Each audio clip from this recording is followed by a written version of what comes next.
एक ऐसा मिशन जहां एक भाई अपनी बहन को मौत के मुंह से निकालने निकलता है, लेकिन उसके पास सिर्फ 36 घंटे हैं और इस मिशन में हो सकता है कि वो अपनी खुद की जान भी खो दे। ये कहानी है फिल्म वर्टिकल लिमिट की।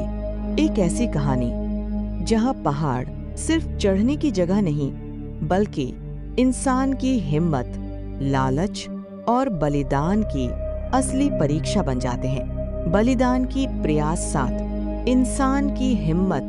कहानी शुरू होती है मॉन्यूमेंट वैली की खामोश लेकिन खतरनाक पहाड़ियों से, ऐसी जगह जहां हर चट्टान सीधी खड़ी है और हर कदम मौत के बेहद करीब ले जाता है। यहाँ 5 लोग चढ़ाई कर रहे होते हैं, धीरे धीरे संभल कर, लेकिन पहाड़ कभी किसी का दोस्त नहीं होता।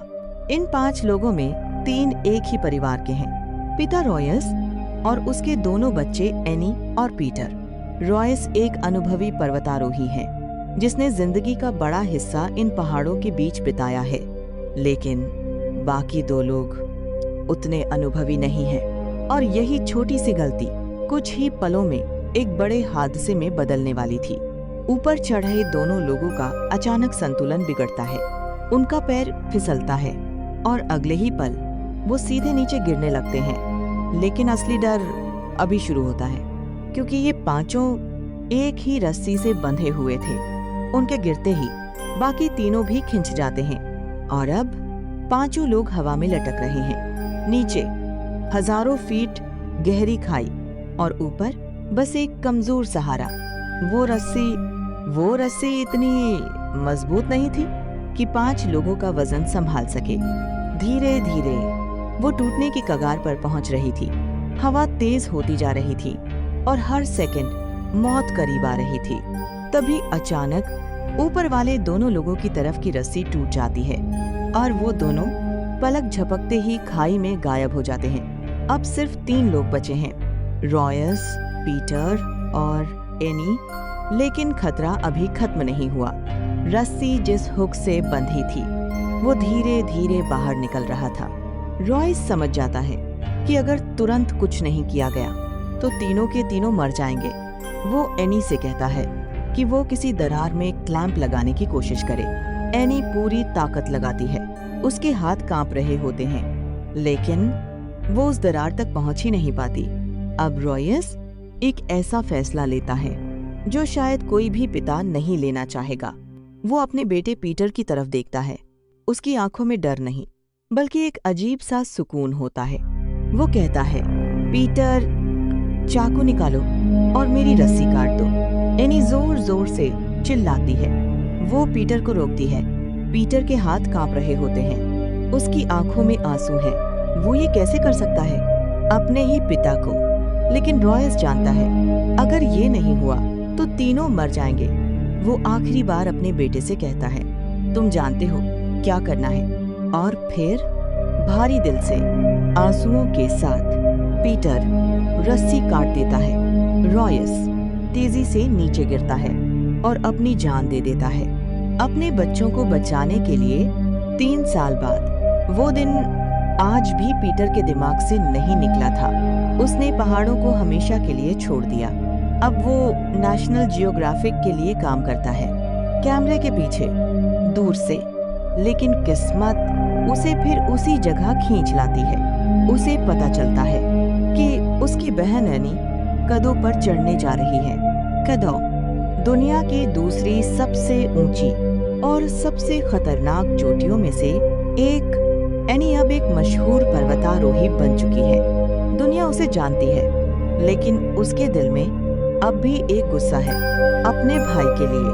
वो आज भी मानती है कि उसके पिता की मौत का जिम्मेदार पीटर ही है। पीटर बेस कैंप पहुंचता है अपनी बहन से मिलने, लेकिन वहां कोई गले लगना नहीं होता, बस खामोशी और अनकही नफरत। इस मिशन का लीडर है टॉम, लेकिन असली कंट्रोल है एलियट वॉन के हाथ में, एक अमीर आदमी जो इस मिशन को अपने बिजनेस प्रमोशन के लिए इस्तेमाल कर रहा है। उसका प्लान है कि जब वो कदों की चोटी पर खड़ा होगा, उसी वक्त उसकी एयरलाइंस की पहली फ्लाइट ऊपर से गुजरेगी। चढ़ाई से 1 रात पहले एक बड़ी पार्टी होती है, सब खुश हैं, लेकिन तभी एक आदमी आता है।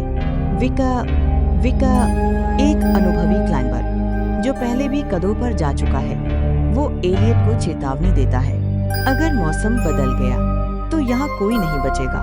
लेकिन एलियट अपने पैसे और घमंड में उसकी बात को हंसी में उड़ा देता है। अगले दिन चढ़ाई शुरू होती है, सब कुछ ठीक चल रहा होता है, लेकिन 26,000 फीट पर रेडियो पर खबर आती है कि एक बड़ा तूफान आने वाला है। टॉम तुरंत कहता है, हमें वापस लौटना चाहिए, लेकिन एलियट फिर से मना कर देता है। वो कहता है, हम बस 1 घंटे दूर हैं, और यही जिद सबकी जान पर भारी पड़ने वाली थी। नीचे बेस कैंप में पीटर सब देख रहा होता है। वो बार बार रेडियो पर चिल्लाता है, लेकिन कोई नहीं सुनता। और फिर कुदरत अपना असली रूप दिखाती है। एक भयानक बर्फीला तूफान, तेज हवाएं, कुछ भी साफ नहीं दिख रहा। और तभी एनी का पैर फिसलता है। वो नीचे गिरती है, रस्सी टूट जाती है, लेकिन वो बच जाती है। हालांकि अब वो एक गहरी खाई में फंस चुकी है। ऊपर से बर्फ गिरती है और बाकी लोग भी उसी खाई में फंस जाते हैं।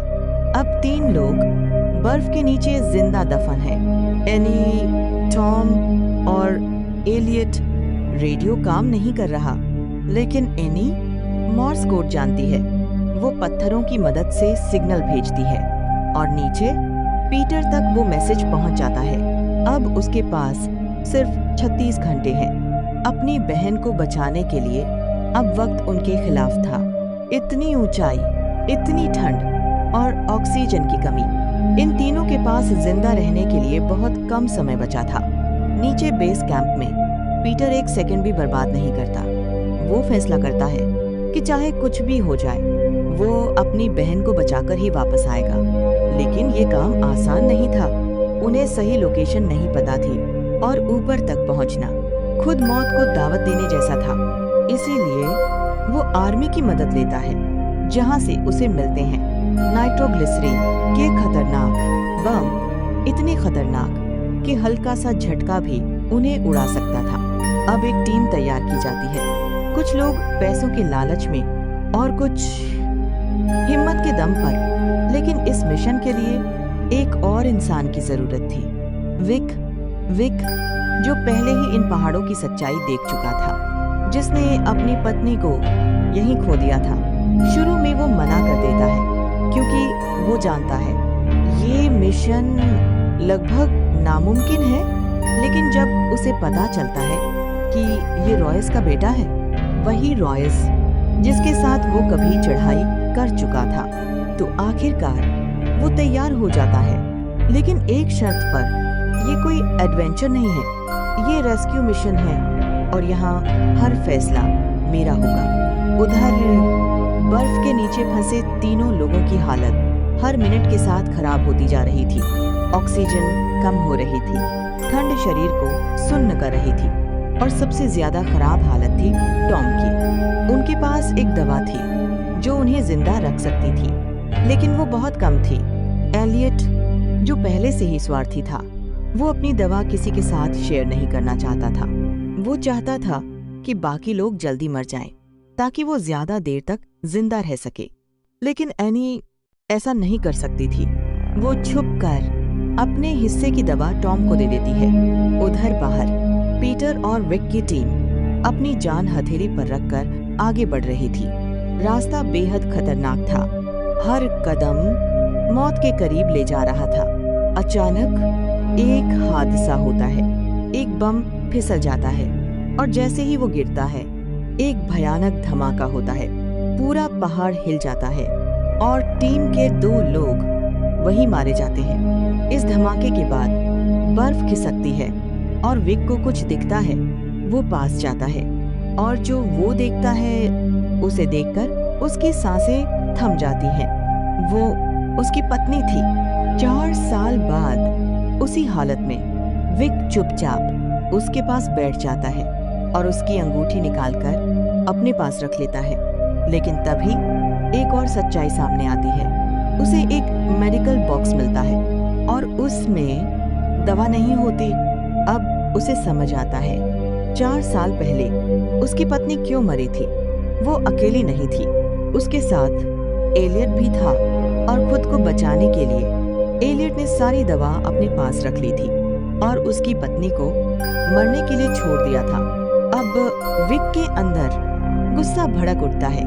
ये मिशन अब सिर्फ रेस्क्यू नहीं रहा, ये बदला बन चुका था। उधर गुफा के अंदर हालात और भी खराब हो चुके थे। टॉम अब लगभग मर चुका था और उसी रात एलियट अपनी असलियत दिखाता है। वो चुपके से टॉम के पास जाता है और उसे हवा का इंजेक्शन दे देता है। कुछ ही सेकंड में टॉम की मौत हो जाती है। एनी जब ये देखती है तो उसे समझ आ जाता है कि एलियट किस हद तक गिर चुका है।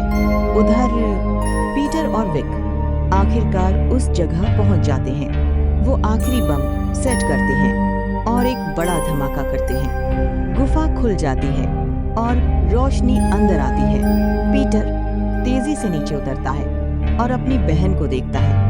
एनी की हालत बेहद खराब थी, लेकिन वो जिंदा थी। वो उसे रस्सी से बांधता है और ऊपर खींचने लगता है, लेकिन तभी विक और एलियट आमने सामने आ जाते हैं। विक के पास मौका था कि वो उसे मार दे, लेकिन वो ऐसा नहीं करता। वो उसे भी रस्सी से बांध देता है, लेकिन तभी जिस जगह वो खड़े थे वो अचानक धंस जाती है और अब चारों लोग एक ही रस्सी पर लटक रहे थे। ऊपर सिर्फ एक इंसान उन्हें पकड़े हुए। रस्सी इतना वजन नहीं सह सकती थी। विक समझ जाता है अगर अभी कुछ नहीं किया तो सब मर जाएंगे। वो पीटर की तरफ देखता है और हल्की सी मुस्कान देता है। पीटर समझ जाता है क्या होने वाला है। वो चिल्लाता है, नहीं विका, ऐसा मत करो। लेकिन विक धीरे से चाकू निकालता है और रस्सी काट देता है।